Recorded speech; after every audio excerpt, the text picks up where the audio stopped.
말씀은 능력입니다. 하나님의 말씀은 능력임을 체험하는, 그래서 말씀을 읽을 때 입술로 읽지 마시고 마음으로, 믿음으로 선포하시고, 들을 때 믿음으로 아멘 하시기를 주님의 이름으로 축원합니다. 요엘서 1장 13절부터 20절 말씀 중 17절 한 절만 함께 합독하겠습니다. 같이 읽습니다.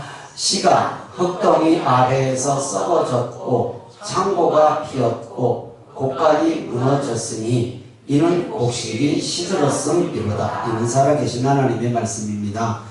아멘. 하나님 아버지, 씨가 땅에 떨어져 죽어야 새싹이 납니다. 썩었으니, 또 수확이 없으니 창고가 비었고, 수확이 없으니 곡간이 무너졌으니 이는 곡식이 자라지 않았음을 오늘 짧은 한 절의 말씀을 통해서 우리가 다시 생각해 볼 수 있습니다. 오늘 주신 말씀 통하여서 반면교사 삼아 나의 신앙과 나의 삶을 다시 한번 돌아보는 은혜의 말씀이 되게 하옵소서. 전하는 종이나 듣는 성도님 함께 은혜되게 하실 것을 믿고 예수님 이름으로 기도드리옵나이다. 아멘. 요엘서는 3장밖에 없어요. 주변 설명은 여러분 묵상집 앞에 보면 자세하게 나와 있어요. 읽어보시면 돼요. 제가 그것까지 설명 않겠습니다. 질문 하나 할게 대답 한번 해보세요. 300km를 달리더라고요. KTX가 타보니까 직선도로에서 300km 나오더라고요. 300km로 달리는 KTX와 100km까지 나오는지 모르지만 아마 이 바이크 같은 건 큰 건 100km 나오죠. 오토바이. 100km로 달리는 오토바이 무엇이 더 빠릅니까? 뭐 질문 같은 질문을 해야 대답을 하겠죠. 무엇이 더 빠릅니까? KTX가 빠릅니까? 오토바이가 빠릅니까? 당연히 KTX가 빠르죠. 뭘 고민할 게 뭐가 있어요? 정확한 건 뭐 300km라고 제가 말씀드리고 100km라고 말씀드렸잖아요. KTX가 빨라요. 그러나 현실은 어떻게 느껴지는가? KTX 타보신 분들 속도감 느낍니까? 안 느껴요. 혹시 오토바이는 안 타봤을지 모르지만 오토바이는 상식적으로 알죠. 속도감 느낍니까? 느끼죠. 오토바이가 훨씬 빨라요. 오토바이가 빠르다고요. 느끼는 것은 그렇다라는 거예요. 이거 뭐 때문에 이럴까요? 주변 환경 때문에 그래요. 주변 환경. 그러니까 온실 속에서 자라는 화초, 들과 산에서 광야에서 자라는 들풀, 차원이 다르죠. 그러니까 KTX 안에 있으면 하나도 느끼지 못해요. 빠른 건 알지만 오토바이 타보면 이건 그냥 알죠. 주변 환경의 문제다라는 것을 말씀드리고 싶어서 비유를 한번 해봤습니다. 다른 말로 알고 있는 지식보다 체험이 더 중요하다. 알고 있는 지식도 중요하지만 체험이 중요하다. 3장까지 있는 요엘서 전체를 통해서 말씀을 생각해 보겠습니다. 오늘 읽은 17절 말씀, 저 말씀 다시 한번 읽어봅니다. 시작. 씨가 흙덩이 아래에서 썩어졌고 창고가 비었고 곡간이 무너졌으니 이는 곡식이 시들었음이로다. 복입니까? 거기다 아멘 하신 분 누구신가 모르겠다. 저게 복입니까? 복이 아닙니까? 아니 함정 없어. 그냥 그대로 보신 대로 대답. 복이에요? 복이 아니에요. 저주에 가까운 것이지 어떻게 저게 복이라고 생각하겠어요? 저건 복이 아니잖아요. 썩어버렸으니 무슨 새싹이 나고 열매 거둘 일이 뭐가 있어요? 추수할 일이 없지. 그러니 창고가 비고 빈 창고는 무너지는 건 뭐 당연한 것 아니겠습니까? 왜 이런 처참한 흉년이 왔을까요? 왜 이런 흉년이 왔냐라는 것이 문제죠. 결론적으로 이런 흉년을 통해서라도 깨달아라, 돌이켜라 라는 하나님의 마음이에요. 요엘서가. 하나님의 관심이에요. 관심 없으면 흉년이 들든 풍년이 들든, 관심이 없으면 교회를 오든 말든 주일 성수를 하든 말든 기도를 하든 말든, 내가 왜 지나가는 사람 관심 갖겠어요 제가. 관심 둘 일이 아니잖아요. 이 울타리 안에, 외대교회 울타리 안에 있으니까 왜 주일 성수 잘 안 하십니까? 기도 안 하십니까? 이런 얘기를 할 수 있는 것이지. 당연하잖아요. 하나님의 관심이란 말이에요. 선택한 이스라엘 백성에 대한 관심. 그러면 혹시 이런 상황을, 우리는 농사 짓지 않기 때문에 이런 상황이 없겠지만 비유를 해서 우리의 삶에 이런 상황을 만난다면 우리는 어떻게 해야 하는가? 어떻게 해야 하는가? 반면교사 삼기를 바랍니다. 반면교사. 요것들은 노랬으니 나는 안 해야지. 이게 반면교사잖아요. 이스라엘 백성은 이렇게 해서 멸망받았으니 나는 그러면 안 되지. 굳이 내가 당해보고 교훈을 삼은 것도 나쁠 건 없지만 그건 힘들어요. 안 당하고 교훈 삼을 수 있으면 제일 좋은 거 아니겠습니까? 사랑하는 어린 자녀가, 아직 철없는 자녀가 물가에 놀다가 물에 빠져가는데 어느 부모가 아가야 들어가지 말고 어서 나오너라 이렇게 온유하고 겸손하게 얘기할까요? 그런 부모는 아멘. 또 실수가 아멘 하실라 졸다가. 그런 부모는 없어요. 막 소리를 고래고래 질러서 막 누군가 살려달라고 내가라도, 수영 잘하고 못하고 상관없어요. 내가라도 들어가서 구해오는 게 부모의 마음이잖아요. 당연하죠. 확성기를 통해서라도 막 불을 짓을 수만 있으면 불을 짓는 것이 부모의 마음 아니겠습니까? 당연하죠. 하나님은 부모의 심정으로, 우리 이해하기 쉽게 부모의 심정으로 물, 불 가운데로 들어가는 이스라엘을 부르시는 거예요. 이스라엘이 누구죠? 시작. 이스라엘이 누굽니까? 시작. 하나님 소리가 거기서 왜 나와? 따라합니다. 납니다. 따라하시니까 납니다. 지금 나를 얘기하는 거지. 이스라엘 무슨 하나님은 지금 내 얘기하는 것이지. 지금 수천 년 전에 지금 이스라엘 얘기를 하고 있냐고요. 지금 내 얘기하는 거란 말이야 다. 하나님께서 지금 오늘 또 마이크에다 대고 누구 이름을 불러줄까? 부르신단 말이에요. 돌이키라고, 빨리 죽음의 불에서 나오라고. 지금 요엘서가 그거예요. 이 흉년을 왜 줬는지 아느냐? 이 메뚜기 재앙을 줘서 지금 이 초토화를 시킨 이유가 뭔지 아냐고 지금 하나님께서 물으시는 거예요. 요엘서를 읽다가, 설교를 준비하다가 선택한 이스라엘 백성들에게 확성기를 대고 소리치시는 것 같은 하나님이라고 생각해 봤어요. 오늘 설교 대목, 하나님의 확성기.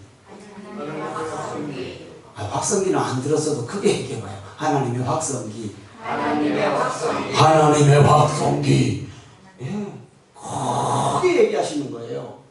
크게. 근데 이걸 가지고 크게 얘기하시는 게 아니라 환경을 통해서 지금 얘기하시는 거예요. 환경을 통해. 이래도 네가 안 깨달아? 이래도 네가 귀를 안 열어? 이걸로만 듣는 것이 아니잖아요. 돈으로도 들을 수 있고 삶으로도 들을 수 있잖아요. 지금 그 말씀이에요. 신앙이나 인생에 이런 위기는 누구에게나 있잖아요. 누구에 없는 사람 좀 데리고 와봐요. 배워보게. 다 있어요. 정도의 차이가 있겠지만 이런 위기, 흉년, 메뚜기 떼를 보내서 그냥 초토화를 시켜버리는 1장 4절 말씀처럼 흉년도 있을 수 있고, 또 요나같이 풍랑으로 뒤집어서 하나님께서 막 어거지로 쓰시는 그런 상황도 있고, 고난을 만났을 때 어떻게 해야 하는가 우리가 이 요엘서를 통해서 깨닫기를 주님의 이름으로 축원합니다. 요엘서 1장 13절을 읽습니다. 시작. 제사장들아 너희는 굵은 배로 동이고 슬피 울지어다. 제단에 수종드는 자들아 너희는 울지어다. 내 하나님께 수종드는 자들아 너희는 와서 굵은 배 옷을 입고 밤이 새도록 울지어다. 이는 소재와 전제를 너희 하나님의 성전에 드리지 못함이로다. 왜 굵은 배로 동이라고 그랬고 벗지 말고 입고 자라 그랬을까요? 밤이 새도록 절대 벗지 말고 그냥 입고. 저는 쉽게 이렇게 생각해 봤어요. 우리나라 지금은 그런 옷을 안 입지만 상당하면 300굴권 제복을 입어요. 그렇죠? 지금도 뭐 장례식장 가면 그거 입고 있는 사람이 있더라고. 아주 저 안동에서나 올라오신 분들은 그러죠. 아주 그런 걸 6.25 사상. 제가 중학교 3학년 때 아버지가 돌아가셨는데 그 여름 7월달 여름방학 때 돌아가셨는데 이걸 어떻게 입고 있어 이걸. 굵은 제복을 그때 입었어요. 시골에. 그러니 철없이가 확 벗으니까 난리가 났더라고요. 죄인, 아버지 못 살린 죄인이. 죄라고 하면 무슨 놈이라 하더라고요. 아버지도 못 살린 놈이 막 벗는다. 그쪽간 중3짜리가 뭘 알아. 제가 그 생각이 났어요. 그래. 배옷을 입었다는 것은 회개의 의미를 얘기하거든요. 근데 벗지도 못하고 밤이 새도록 그거 입고 자라는 얘기예요, 지금. 지금 회개. 제사장들아 너희는 굵은 배로 동이라. 예. 제단에서 수종 드는 자들아 너희는 울지어다. 모든 그냥 이스라엘 백성 얘기하는 거예요. 먼저 지도자들이 하나님께 부르짖으라 라는 얘기예요. 지도자들이 밤새 부르짖으라. 배옷 입지 마라. 벗지 마라. 처참한 흉년으로 하나님께 소제와 전제를 성전에 드릴 수 없는 상황이에요. 지금 제사를 못 드려. 왜 못 드릴까요? 흉년이 들었으니 소제를 어떻게 드려? 소제는 곡식으로 드리는 건데 제물이 없어. 흉년이 들었으니 포도주가 없으니 전제를 못 드려. 전제는 뭐예요? 제물 위에 포도주를 부어서, 물론 물도 붓지만 포도주를 부어서 드리는 제사가 전제, 곡식으로 드리는 제사가 소제. 근데 흉년이 들었으니 포도가 있어요, 곡식이 있어요. 그러니까 예배를 드릴 수가 없어. 제물 없는 제사는 하나님 받으시지 않으니까. 처참한 흉년이기 때문에 제사 자체가 안 드려지는 거예요. 제물 자체가 없기 때문에. 요엘서 1장 14절 15절 읽습니다. 시작.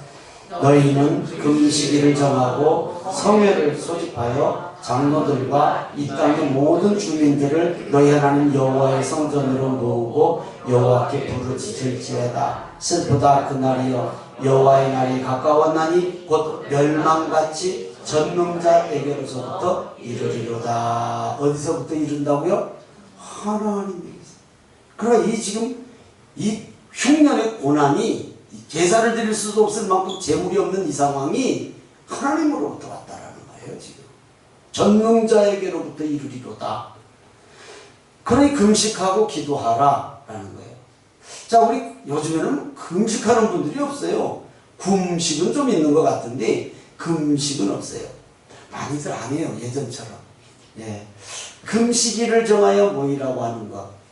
예, 이건 정말로 하나님께서 인간에게 주신 제일 큰 복 중에 하나가 먹는 복이거든요. 그렇잖아요. 안 먹으면 죽으니까. 이것을 딱 끊고 하나님 앞에 기도하라는 의미예요. 그러니까 오직 하나님 앞에 생명 걸고 기도하라는 얘기 아니겠습니까? 근데 이 금식이 무엇인가? 우리 금식 혹시 잘못 알고 있을 수도 있어요. 그냥 무조건 안 먹고 기도하는 금식이 아니라 성경은 이렇게 기록하고 있어요. 이사야서 58장 6절입니다. 시작. 내가 기뻐하는 금식은 흉악의 결박을 풀어주며 멍에의 줄을 끌어주며 압제당하는 자를 자유하게 하며 모든 멍에를 꺾는 것이 아니겠느냐. 하나님께서 기뻐하는 금식은 말씀드린 것처럼 식음을 끊고 기도하는 것도 필요해요. 그게 아니라는 게 아니라 식음을 끊고 기도하는 것뿐 아니라 흉악한 결박에 묶인 사람들을 풀어주는 일, 흉악한 결박에 묶인 자들을 풀어주는 일부터 해라 해요. 자유하게 하라 해요. 그게 금식의 기본이다라는 거예요. 그러니까 더 쉬운 말로 무슨 말인가? 삶이 따르는 금식 기도해라 그러는 거예요. 삶은 내 맛대로 사는데 금식 기도한다고? 아니다라는 거예요. 그러면 오늘 말씀처럼 흉악의 결박 멍에의 줄 압제당하는 자들을 풀어주라고 끌려주라고 하는 것이 뭐예요? 무엇을 얘기하는 것 같아요?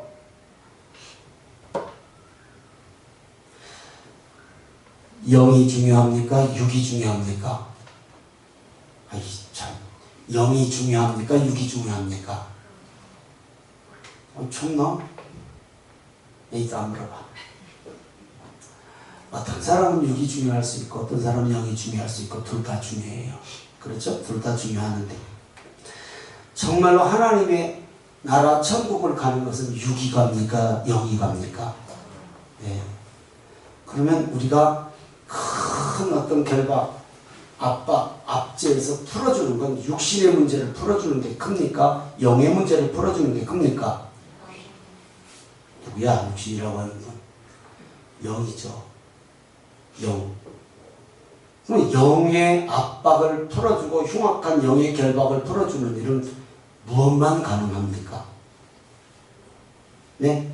그냥 답은 다 알아. 그냥 무슨 단어를 써야 되지 그것만 지금 모르는 거예요. 아니 다 알아요. 그 정도도 모르는 성도가 우리 예대교회 성도가 얼마나 수준이 높은지 하나도 아니란 표현 안 하잖아요. 맞다 그러잖아요 지금. 예, 다 아는데 지금 어떤 단어 표현이 안 나는 거죠. 영을 풀어주는 것은 뭐예요? 진리밖에 없잖아요. 진리. 자유롭게 해주는 것은 진리밖에 없잖아요. 이거 이해되시고 믿는 분만 아멘. 네. 당연하죠. 요한복음 8장 32절이 함께 있습니다. 시작. 진리를 알지니 진리가 너희를 자유롭게 하리라. 진리는 뭐예요? 그것도 예수님이잖아요. 예수님. 하나님이 기뻐하는 금식은 예수님의 복음을 전해서 사탄에게 잡힌 흉악한 결박, 묶여서 꼼짝도 못하는 말씀대로 살지 않고 내 멋대로 사는 사탄이 살아가는 그런 영혼들을 자유하게 하는 것이 금식기도의 본질이다라고 지금 이사야서 58장은 얘기하고 있어요. 더 쉬운 말로 사랑 실천해라라는 거예요. 삶으로 진리인 예수 그리스도의 복음을 전하면서 금식도 하고 기도도 해라라는 것입니다. 그거 없이는 아니다라는 것을 다시 한번 마음에 꼭 새기시기를 주님의 이름으로 축원합니다. 그럼 왜 이렇게 지금 어려운 이런 이스라엘의 유다의 이런 어려운 일이 생겼는가? 요엘서 1장 4절입니다. 시작. 팥중이가 남긴 것을 메뚜기가 먹고 메뚜기가 남긴 것을 느치가 먹고 느치가 남긴 것을 황충이 먹었도다. 사람 먹을 거 있어요 없어요? 없지 뭐. 이렇게 흉년, 아주 극심한 흉년을 지금 얘기하는 거예요. 이 팥중이, 메뚜기, 느치, 황충은 다 메뚜기를 종칭하는 거예요. 메뚜기. 이게 처참한 흉년이 먹고 살기 힘든 이런 어려운 흉년이 하나님 앞에 소재와 전제를 드릴 수도 없는 이런 곡식이 없고 포도주가 없는 이런 흉년이 확성기의 소리로 말하면 큰 소리예요? 작은 소리예요? 큰 소리죠. 그렇잖아요. 살살 얘기하는 게 아니잖아요. 지금 크게 얘기하는 것이잖아요. 큰 소리는 환경을 통해서 들릴 때가 많죠. 말씀을 읽고 듣고 묵상하고 설교 듣다가 들릴 수도 있어요.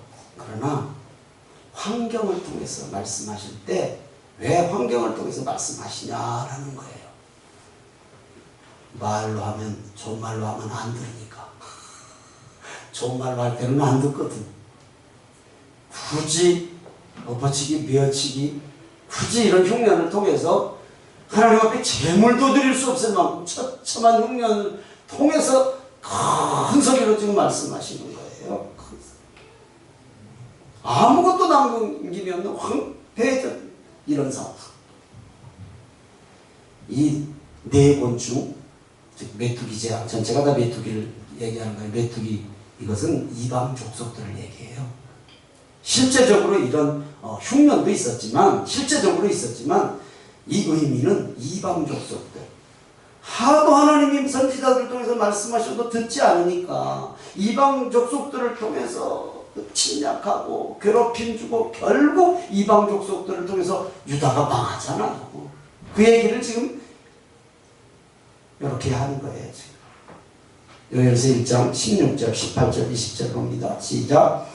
먹을 것이 우리 눈앞에 끊어지지 아니하였느냐? 기쁨과 즐거움이 우리 하나님의 성전에서 끊어지지 아니하였느냐? 가축이 울부짖고 소떼가 소란하니 이는 꼴이 없음이라. 양떼도 피곤하도다. 들짐승도 주를 향하여 헐떡거리오니 시내가 다 말랐고 들의 풀이 불에 탔음이니이다. 아멘. 먹을 것이 눈앞에서 끊어졌다라는 의미가 뭘까요? 먹을 것이. 실제적인 이제 성경적 얘기라면 이들이 불순종하니까 눈앞에서 자녀들을 포로로 잡아가고 눈앞에서 내 재산이 불타고, 다른 민족들이 침략하면 전쟁 상황이잖아요. 전쟁 상황. 이런 일을 실제로 유다가 당했고, 우리에게는 없는가? 우리나라도 있었잖아요. 우리나라도 그런 기극이 있었잖아요. 그러니까 하나님께 드리는 예배와 기쁨, 어떤 즐거움은커녕 예배를 드릴 수가 없어요. 받으시지를 않으니까. 예배가 왜 없었겠어요? 항상 예배는 드렸겠죠. 제사는 드렸겠지만 재물 없는 예배는, 제사는 하나님은 안 받으시니까. 또 죄로 인해서 하나님께서 그 예배 자체를 안 받으시는 거예요. 죄를 가지고 오니까. 우상에게 가서 마음대로 하다가 하나님 앞에 나와서 제사 드리면 그 제사를 받으시겠냐는 말이죠.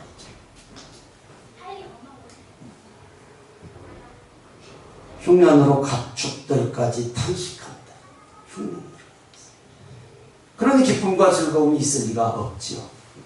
이런 현실을 하나님의 음성으로 들으라는 얘기예요. 이런 현실을. 확성기로 말씀하시는 하나님의 음성을 들으시는 성도님들 되시기를 주님의 이름으로 축원합니다. 들으셔야 돼요. 어떻게 듣는가? 어떻게 듣는가? 이렇게 하면 얼마나 잘 들려? 네. 잠자는 사람도 좀만 크게 하면 다 깨. 이거 이렇게 얘기하면, 이게 하나님 이렇게 말씀하시는 게 아니잖아요. 확성기라는 의미는 말씀드린 것처럼 환경을 통해서 말씀하시는 거예요. 요엘서 2장 12절에서 14절입니다. 시작. 여호와의 말씀에 너희는 이제라도 금식하고 울며 애통하고 마음을 다하여 내게로 돌아오라 하셨나니 너희는 옷을 찢지 말고 마음을 찢고 너희 하나님 여호와께로 돌아올지어다. 그는 은혜로우시며 자비로우시며 노하기를 더디하시며 인애가 크시사 뜻을 돌이켜 재앙을 내리지 아니하시나니 주께서 혹시 마음과 뜻을 돌이키시고 그 뒤에 복을 내리사 너희 하나님 여호와께 소제와 전제를 드리게 하지 아니하실는지 누가 알겠느냐. 아멘. 어느 부모가 자식을 때려놓고 아이고 후련해 좋다 고소하다 이런 부모는 세상에 한 사람도 없습니다. 계모도 그러지 않아요. 계모도. 그런 부모는 없어요. 그렇죠? 때리면서 울어요. 밖으로 보일지 안 보일지는 몰라도 때리면서 우는 것이 부모의 마음이잖아요.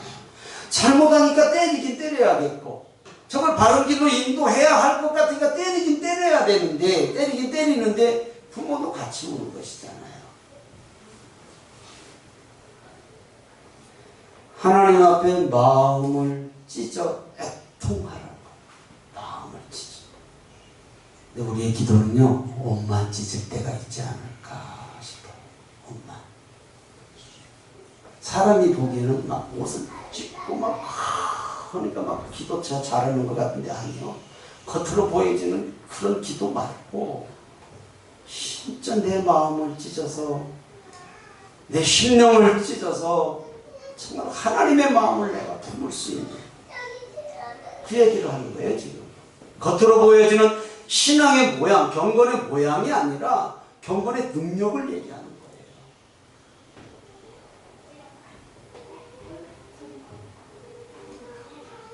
이렇게 예배가 회복되면, 기도가 회복되면 혹시 아냐 하나님께서 소제와 전제를 받으실지. 그럼 이게 무슨 말이에요? 흉년 회복시켜 주신다라는 얘기잖아요. 재물이 없어서 소제와 전제를 못 드렸다면 혹시 아냐 14절 말씀대로 주께서 혹시 마음과 뜻을 돌이키시고 그 뒤에 복을 내리사 너희 하나님 여호와께 소제와 전제를 드리게 아니하시는지 누가 알겠느냐? 회복을 말씀하십니다. 하나님을 사랑하는 성도의 반응은 무엇으로 나올까요? 하나님 하나님을 진실로 사랑하는 오늘 예배에 함께 하신 성도님들의 하나님을 향한 반응은 예배예요. 예배로 반응하는 거예요. 그것도 겉으로 보여지는 예배 말고 마음을 찢는 예배. 옷을 찢는 거 말고 마음을 찢는 예배. 하나님께 드리는 예배가 회복되면 모든 것들이 회복될 줄 믿습니다. 아멘. 예배 회복되면 모든 거 회복됩니다. 예배 회복되면 먼저 내가 회복되니까 모든 것이 회복될 수 있다는 것입니다. 아멘. 믿으시면 아멘. 다시 말씀드립니다. 요엘서를 통해서 반면교사 삼기를 바랍니다. 그래서 회복의 은혜를 꼭 체험하시기를 바랍니다. 체험 중요해요. KTX와 오토바이, 이론적으로는 KTX가 빨라. 근데 실제로는 오토바이가 더 느껴져. 그렇죠? 체험 안 해본 사람은 몰라요. 이론적으로는 알아. 이론적으로는 오토바이 100km 저도 안 타봤는데도요, 오토바이 100km 한번 달려보세요. 비명 나와요. 비명. KTX 300km 타고 비명 지르는 사람은 없어.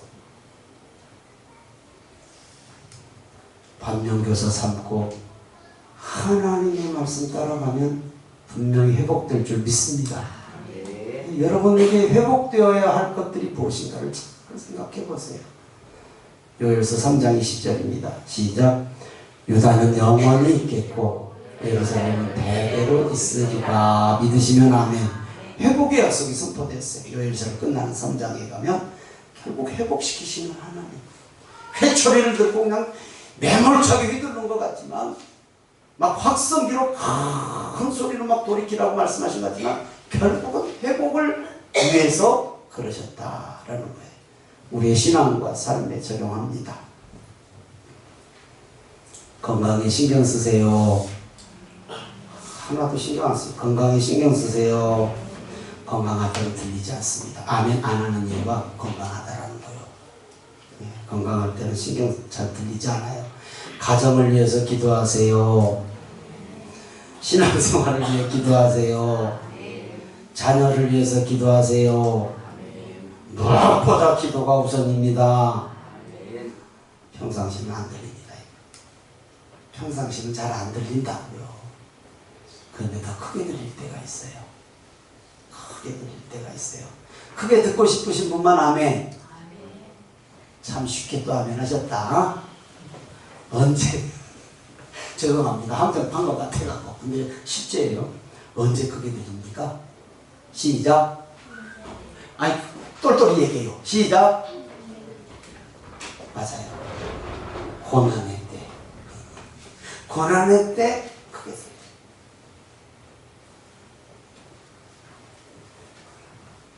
그나마 다행이에요. 고난의 때에 들렸다라는 것은.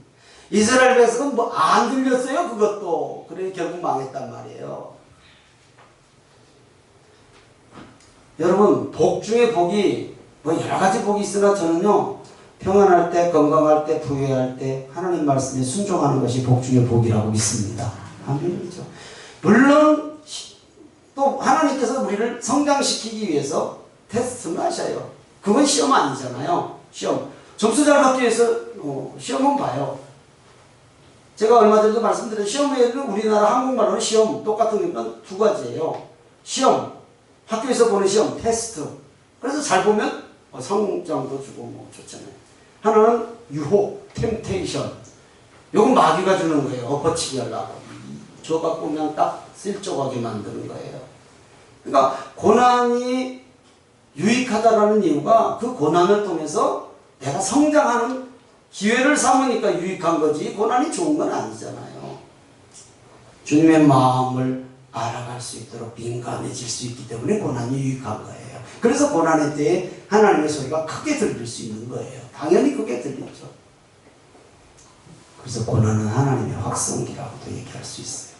시편 119편 71절입니다. 시작. 고난당한 것이 내게 유익이라. 이로 말미암아 내가 주의 율례들을 배우게 되었나이다. 고난 때문에 배운대요. 고난 때문에. 그러니까 아까 말씀드렸듯이 고난 안 당하고 배우시기를 주님의 이름으로 축원합니다. 이게 제일 큰 복 아닐까요? 테스트는 어쩔 수 없고 성장하기 위한 거니까 그건 상관이 없고 당연히 받아야 돼. 하나님은 가끔 고난의 확성기를 사용하실 때가 있습니다. 이때 하나님을 생각하기 때문에. 아까 말씀드린 것처럼 300km KTX 속도 빨라서 좋습니다. 당연히 좋죠. 그러나 환경이 따르지 않으면 덮어준 오토바이 같이 덮어준 것이 없다면 이건 얼마나 위험합니까? 그렇죠? 환경이 따르지 않으면 KTX 300km는 편리한 게 아니에요. 죽음의 길이잖아요. 오토바이 300km로 달려보면 죽을까요? 살까요? 날아가 버리죠. 날아가. 요나에게도 확성기를 사용하셨어요. 하나님께서. 니느웨로 가라. 니느웨로 가라. 거기는 앞을 분별 못하는 어린아이 같은 12만 명이 있다. 성경이 기록하고 있어요. 그러니 니느웨로 가라. 그래서 그 앞을 분별할 수 없는 12만 명을 위해서 복음을 전해라. 요나가 니느웨 가기 싫은 거예요. 왜냐면 우리나라가 일본 생각하는 것 같아. 맨날 괴롭힌 나라니까. 그래서 다시스로 도망가다가 결국 순종하지 않으니까 풍랑을 사용하셔서 니느웨 앞바다에다 확 던져버리셨잖아요. 결국 하나님의 뜻대로 사용하거든요. 말씀 마칩니다. 삶의 흉년, 인생의 풍랑, 건강, 관계, 고난, 이건 분명히 좋은 건 아니나 하나님의 확성기라고 생각해 보세요. 확성. 이걸 통해서 하나님 나에게 무슨 말씀을 하시려고 하지? 이게 은혜예요. 이게 은혜.